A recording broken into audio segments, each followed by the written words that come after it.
আজকে আমাদের সঙ্গে এরকম কিছু হয়ে যাবে এটা আমি কখনো ভাবতেও পারিনি। চলো ভিডিওটা শুরু থেকে শুরু করা যাক। আজকে আমি সকাল সকাল ঘুম থেকে উঠে চলে গিয়েছিলাম হচ্ছে ট্রেনিংয়ে। আর তোমরা তো জানো আমাদের সকালবেলা প্যারেড শুরু হয়ে যায়। মূলত আমাদের প্যারেড শুরু হয়ে যায় সকাল 6টার সময়। আর গাইস তোমরা তো দেখতে পাচ্ছ সকালবেলা প্যারেড করে এসে আমি আমার মাথার চুলগুলো দেখতেছিলাম, কেননা আজকে আমাদের মাথার চুল কেটে দেওয়ার দিন ছিল। তাই তো আমি মাথার চুলগুলোকে ভালো করে দেখতেছিলাম। গাইস আমার মাথার চুল কিন্তু আরও বড় ছিল, যারা আমার পুরনো সাবস্ক্রাইবার আছে তোমরা তো জানো। আর গাইস আজকে দেখি একটু পরে আমাদেরকে ধরে বসিয়ে দিল চুল কাটার জন্য। আর তোমরা তো দেখতেই পাচ্ছ আমাদের বিলাই পেটানো সেই বাকের ভাইয়ের মাথার চুল কেটে দিচ্ছে। সবাই তো কষ্টে খুব দুঃখ পাচ্ছিল, আর এই জন্যই তো আমি ভিডিও করতেছিলাম স্মৃতি হিসেবে রেখে দেওয়ার জন্য। আর গাইস বাকের ভাই তো তোমরা প্রত্যেক ভিডিওতেই দেখো যে বাকের ভাই কীরকম দুষ্টুমি করে। আর গাইস বাকের ভাই মূলত অনেক ভালো মানুষ, আমাদের সাথে দুষ্টুমি করে অনেক, মানে আমার বড় ভাই হিসেবে খুব ফ্রি মাইন্ডের লোক। আর বাকের ভাইয়ের যখন চুল কাটতেছিল তখন আমি ভিডিও করতেছিলাম। আর গাইস তোমরা তো দেখতে পাচ্ছ ইতিমধ্যেই আমাদের এখানে কীভাবে চুল কাটতেছে। গাইস এখানে একে একে সবার মাথা চুল কেটে দিচ্ছিল। আর এটা দেখে আমি একটু সাইডে গিয়ে আমার চুলটাকে একটু তোমাদেরকে দেখানোর চেষ্টা করলাম। আর মাথার মধ্যে চিন্তা করতেছিল যে আমি এখন কীভাবে ভিডিও বানাবো। তাই তো এবার আমাকে ধরে এসে এনে বসিয়ে দিল। আর গাইস তোমরা তো দেখতে পাচ্ছ ইতিমধ্যেই আমার মাথা চুলটাও কেটে দিচ্ছে ভাই। আর গাইস মাথার চুলটা যখন কাটতেছিল তখন আমার মনের মধ্যে খুব কষ্ট ছিল। গাইস আমি তখন চিন্তা করতেছিলাম যে হাই রে আমার সাদের চুলটা কেটে দিল।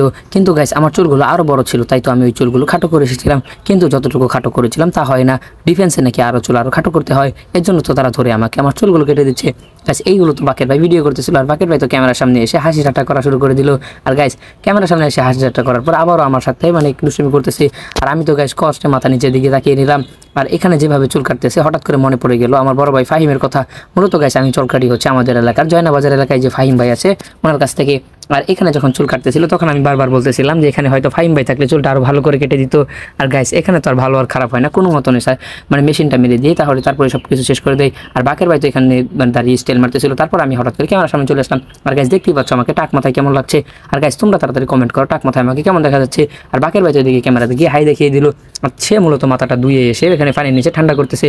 আর বাকের ভাইকে দেখে আমি একটু ঠান্ডা করলাম। আর গাইস এখন তো তোমরা দেখতেই পাচ্ছ আমাকে আমার টাক মাথা সহ। আর টাক মাথা সহ আমাকে কেমন দেখা যাচ্ছে এটা তোমরা কমেন্ট করো। আর এই দিক থেকে একটু ঘোরাফেরা করার পর চলে গেলাম হচ্ছে অন্য জায়গায়। আর তোমরা তো দেখতেই পাচ্ছ এখানে বাকের ভাই দুষ্টমি করতেছে।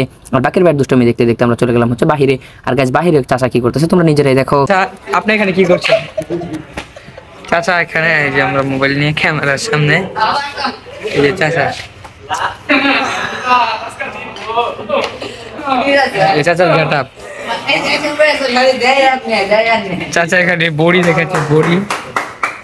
আর এই যে আমাদের মজিবর ভাই এলাকার শুভকামনা। এই যে এগুলা আর থাকবে না।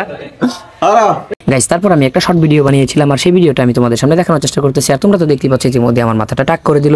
গাইস মনে মনে খুব কষ্ট পাচ্ছিলাম, আর তবুও কষ্ট পাওয়ার পরও কোনো কিছু করার নেই, এটা চিন্তা করে চুপচাপ বসেছিলাম। গাইস চুল কাটার পরে আমরা চলে যাচ্ছিলাম হচ্ছে বাইরে একটু ঘোরাফেরা করার জন্য, কেননা বিকেল হয়ে গিয়েছে।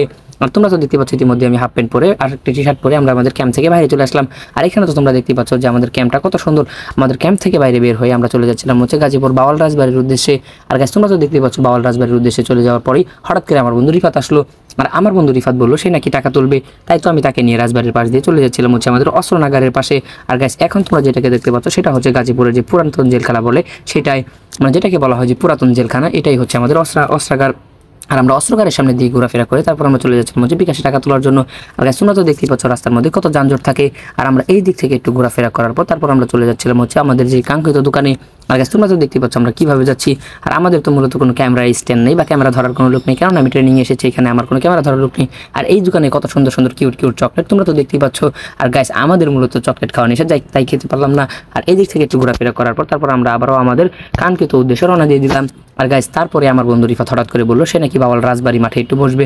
আর গাইস তোমরা তো প্রতিদিনই দেখো যে আমরা রাজবাড়ি মাঠ এবং রাজবাড়ি সহ সবকিছু প্রতিদিনই আমরা ঘোরাফেরা করি, তাই তো আমরা আজকেও চলে গিয়েছিলাম হচ্ছে রাজবাড়ি মাঠে। আর তোমরা তো দেখতে পাচ্ছ আমি ইতিমধ্যে রাজবাড়ি মাঠের উদ্দেশ্যে রওনা দিয়ে দিলাম। আর রাজবাড়ি মাঠের পাশেই আমরা একটু ভিডিও করতেছিলাম। আর এই যে স্মৃতিসৌধটাকে দেখতে পাচ্ছ এটা হচ্ছে বাওয়াল রাজবাড়ির পাশে সেই ঐতিহাসিক সুন্দর স্মৃতিসৌধ। আর এই স্মৃতিসৌধটা দেখতে এক কথায় অসাধারণ ছিল।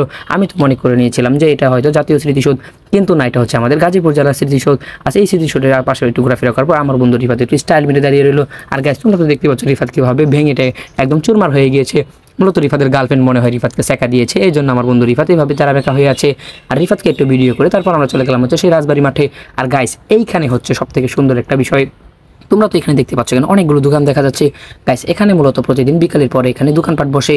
আর এই দিক থেকে আমরা একটু ঘোরাফেরা করার পর ক্যামেরাটা মাঝখানে নিয়ে গেলাম। আর দেখতেই পাচ্ছ এখানে সকল মানুষ খেলাধুলা করতেছে, মানে এই দিকে যত মানে বড় ভাই আছে তারা সকলেই মানে বিকেলবেলা আসে এখানে খেলাধুলা করার জন্য। এখানে অনেক সুন্দর ক্রিকেট খেলা হয়। আর গাইস আমার বন্ধু লিফ আছে এখানে খেলায় ক্রিকেট খেলায় অংশগ্রহণ করেছিল। আর তোমরা তো এখানে দেখতেই পাচ্ছ ছাতাওয়ালা যে দোকানগুলো, এখানে মূলত চটপটি ফুচকা এবং ঝালমুড়ি বিক্রি করা হয়।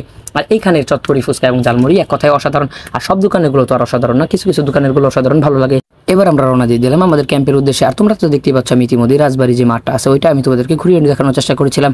আর রাজবাড়ি মাঠটা তোমাদেরকে ঘুরিয়ে দেখানোর পর আমি আবার চলে যাচ্ছি হচ্ছে আমাদের ক্যাম্পের উদ্দেশ্যে। আর গাইস এই যে রাস্তাটা মানে রাজবাড়ির পাশে যে রাস্তাটা, ওই রাস্তার মধ্যে সবসময় জঞ্জাট থাকে, তাই তো আমরা এই রাস্তাটার মধ্যে ভিডিও অফ করে রেখেছিলাম। আর এই রাস্তাটা পার হওয়ার পর আমরা এবার চলে যাচ্ছি হচ্ছে রাজবাড়ি কোর্টের উদ্দেশ্যে, কেননা আমরা রাজবাড়ি কোর্টের পাশে আমরা ট্রেনিং নেই। আর এইখানে তো দেখতেই পাচ্ছ প্রতিদিন সন্ধ্যায় তারগুলোতে অনেক সুন্দর সুন্দর পাখি বসে।